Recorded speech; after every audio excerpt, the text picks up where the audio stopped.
There's some merit to the Coyote. I mean, you know, it obviously is a 4-valve engine, revs very well, responds to boost in a really Very, very favorable way. But it's tough to beat an LS. It probably weighs a little bit less and it makes more power. I mean, I think that kind of shows that it's a clear winner all the way around. I mean, the fact of the Ford 5-liter Coyotes being preferably better than the LSs in the force-inducted world is because of the ability of having variable valve timing, 4 valves per cylinder, and the fact that the Ford 5-liter Coyote can flow airflow numbers that of a big block. So on the naturally aspirated side, right? Yeah. Wouldn't be ideal to kind of, I guess, put money into a NA Coyote, right? Yeah. So can you explain why? Right. You're just not going to touch that with a Coyote because you can't get the volume out of that. You can maybe...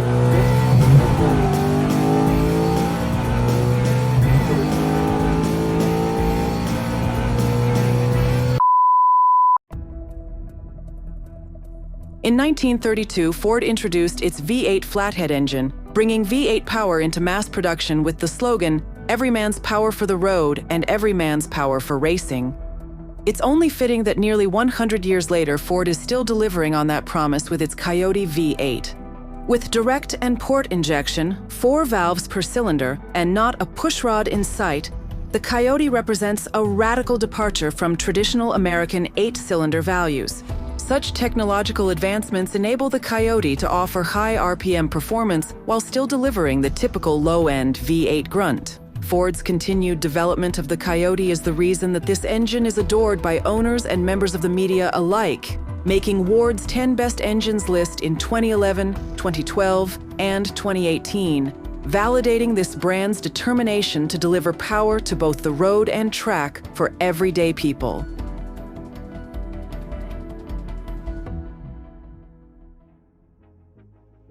The Coyote is the code name for the most recent version of the base model Ford modular V8. And from a design perspective, the Coyote is a completely different animal than the other mainstream American V8s. When compared to the competition 6.2 and 6.4 liter V8s, the Coyote seems relatively undersized. The Coyote is also the only one of these options that offers a dual overhead cam valve train. Currently, there are 4 generations of the Coyote, and with each revision, Ford makes this engine even more impressive. So starting way back at the beginning, in 2011, Ford released the Coyote. The Coyote is part of Ford's modular V8 family, so there are some similarities between the 5.0 and the outgoing 4.6 liter V8. Both engines have the same bore spacing, deck height, rod length, and bell housing pattern. But the Coyote has quite a number of differences that set it apart from the older Ford modular V8s.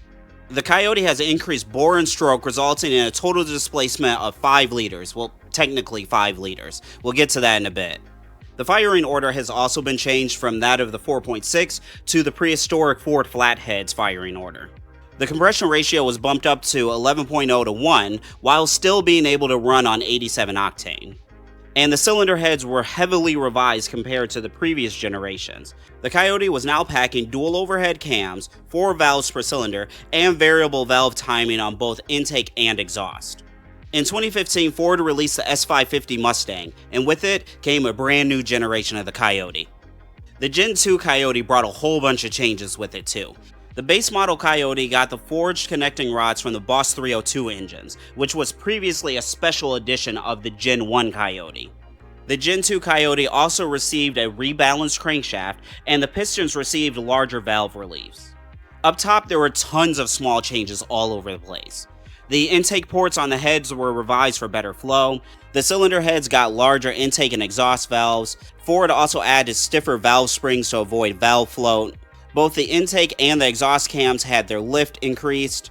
The variable valve timing system also had some revisions. Ford limited the camshaft movement from 50 degrees down to 25 degrees of crankshaft rotation.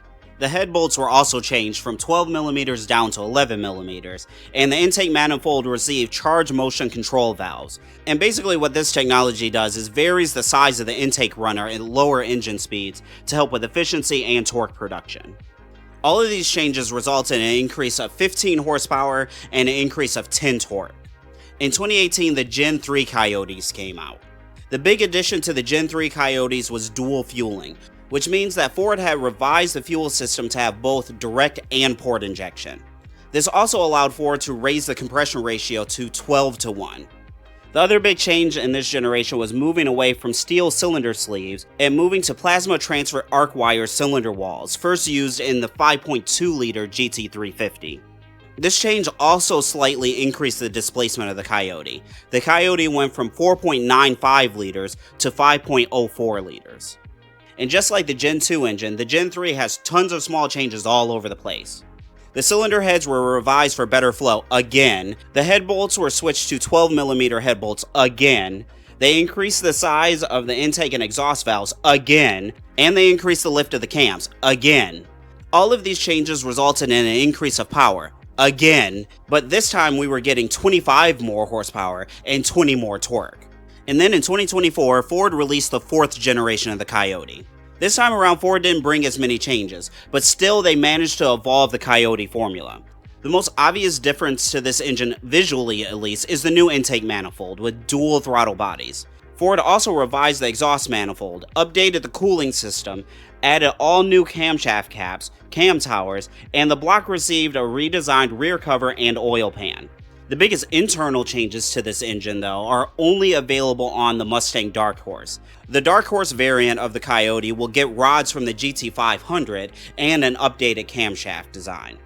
All of these changes once again resulted in a change of power output. For the regular Mustang, there's an increase of 20 horsepower and a decrease of 5 torque. And for the Dark Horse, there's an increase of 40 horsepower and a decrease of 2 torque. Not if I have anything to say about it, and I do. Okay, so quick side note, I'm only going to be talking about the 5-liter Coyotes in this video.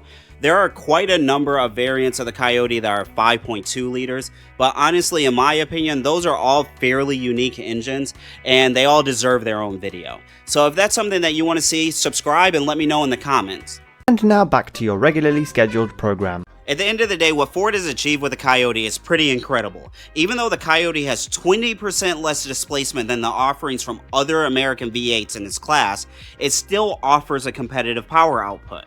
And a lot of that comes down to Ford embracing technology. Dual overhead cams, fully independent variable valve timing, and a cylinder head design that flows as much air as the Honda K24. You just cannot understate the advantage that the Coyote's valve train provides. The only part of the Coyote's design that I don't like is ironically a byproduct of this amazing valve train. These engines are just friggin' enormous. It's wild how big these engines are. Especially if you compare the Coyote to the LS.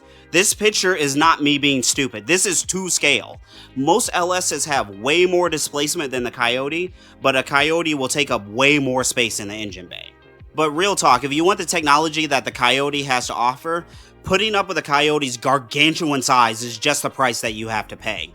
But thankfully, all the technology packed inside the Coyote does not affect reliability.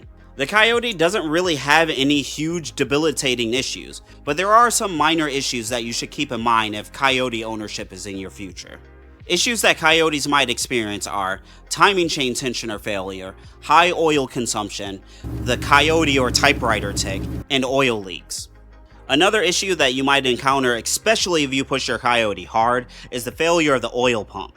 But this problem can be remedied by installing billet oil pump gears. Now, just because it's possible for all of these problems to happen doesn't mean that the Coyote is unreliable.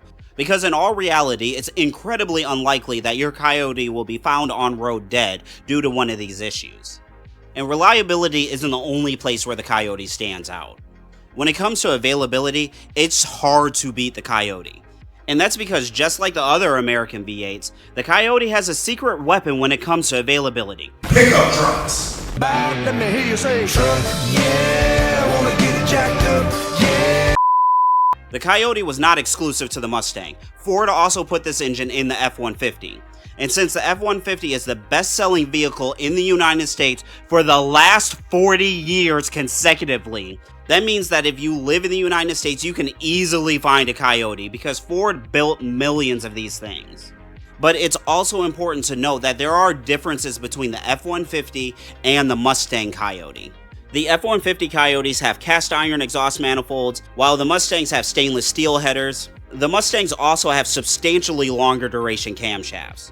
The F-150 also has a front mount oil cooler, a weaker oil pump, and does not have a windage tray. But if you're just looking for a Coyote to swap into your project, all of those differences might not be that big of a deal, especially if you are not afraid of aftermarket mods. Like I just said, the Coyote benefits from being installed in two of the most popular vehicles of all time. And so it is truly an understatement to say that the Coyote's aftermarket support is robust. Just like the LS and the K series, it doesn't really matter what modification you want to do. There's gonna be parts available. Your biggest challenge is going to be picking which brand parts you want on your car. Now when it comes to modifying naturally aspirated Coyotes, I've had quite a number of people tell me it's not really worth doing. And I think there's some amount of truth in that statement if you are building a naturally aspirated competition motor. But if you're just building a fun street car or a weekend car, a high compression, high RPM, naturally aspirated V8 is just a thing of beauty. It's something else, man. If it were me, this is what I would do to my Coyote.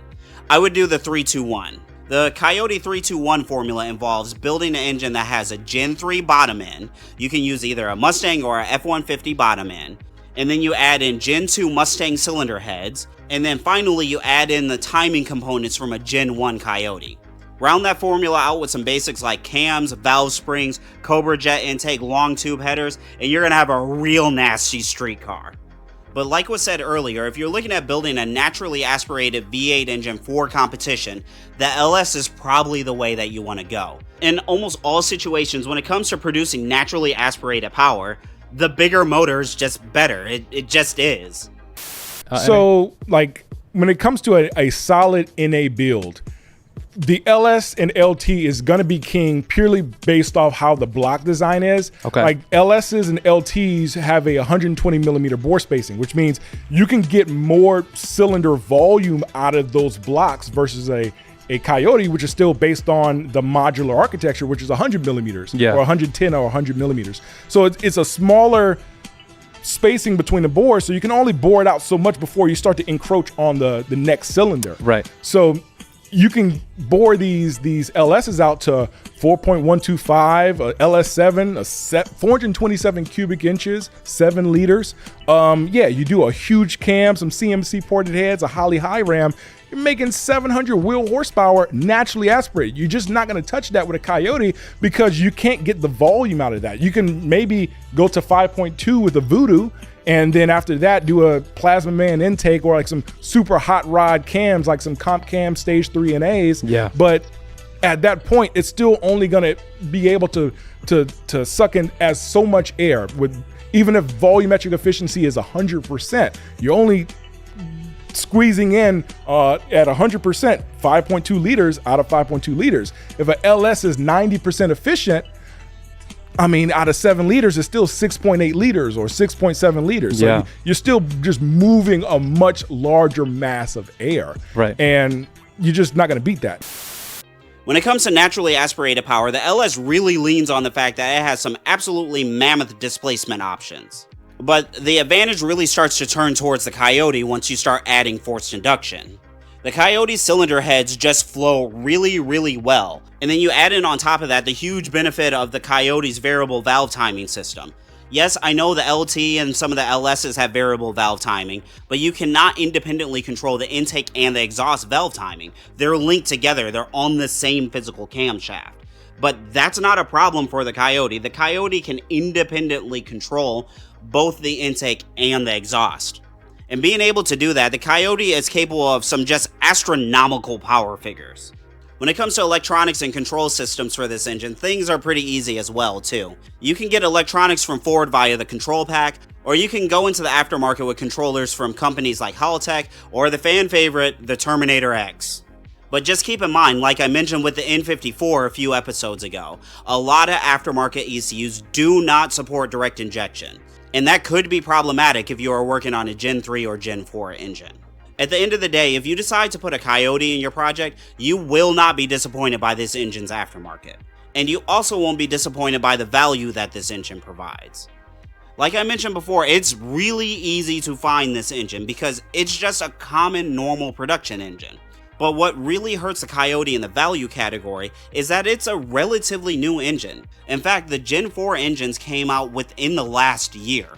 And so since these engines aren't as old as options like the LS or the K series, you're not going to find a Coyote for rock bottom basement bargain prices. If you're looking to just buy the engine itself, right now you can expect to pay between $2,000 and $5,000. But you could argue that the amount of power potential that the Coyote unlocks is worth the initial investment fee, because I don't really think you can understate how much value in terms of performance that the Coyote offers your average car enthusiast. Rather, if it's naturally aspirated or boosted, it is really hard to be disappointed when investing money in a Coyote. So where does the Coyote rank on my is it worth it scale? At the end of the day, whenever somebody asks me about the Coyote, I always give it a glowing recommendation. It's just a good motor, it just is, and that's coming from somebody who does not own a Coyote. I know when it comes to the American V8s, there's a lot of tribalism and people say the best motor is the motor that they own, but even me being an LS owner, the Coyote is some next level engineering. And admittedly, yes, the Coyote does command a financial premium in the market. But in my opinion, the financial hardships that a Coyote might put you through are definitely worth it, because at the end of the day, the Coyote offers a driving experience to your average car enthusiast that has become incredibly rare. If you're looking for a V8 engine with a relatively large displacement, that has a lively sky-high compression ratio, has high RPM capability, and has the ability to produce dictator levels of power, Ford has the answer to your request.